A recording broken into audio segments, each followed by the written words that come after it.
The man he called in was forensic anthropologist John Varano, a specialist in bone analysis. Varano still remembers it. I run into Steve Bourget on the street, and he says, John, I've got something that will make you want to drop everything you're doing. And I said, well, great, what is it? And he said, I've got, more bones than you can possibly imagine.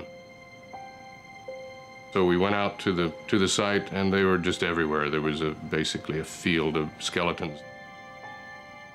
Bourget asked Varano to examine the skeletons and try to determine how they had died.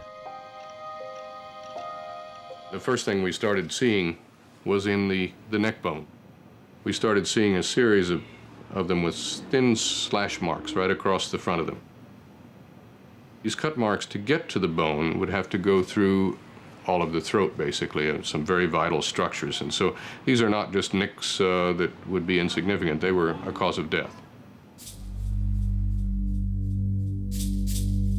In other words, these bodies had been cut across the throat so violently that the knife had cut through to the bone.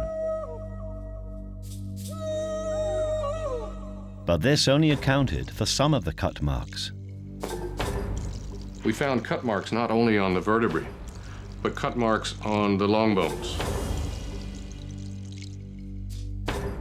In the middle of the shaft here, sometimes on wrist bones, finger bones, basically from head to toe, some of these people had cut marks, hundreds of them. Where the cut marks are located are where muscles attach. So they weren't cutting at the joints, and they were not taking the bodies apart.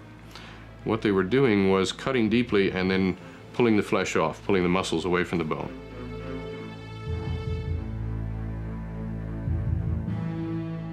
Varano searched for an explanation. Our immediate thought, of course, was perhaps cannibalism. Were they taking the meat off to consume it? But what I found was they were so careful in their cuts. They were removing flesh, skin, and so on from areas that were so difficult to deflesh. I think what they were doing, in fact, was defleshing, taking the meat off skeletons, to use those skeletons for a particular ritual purpose.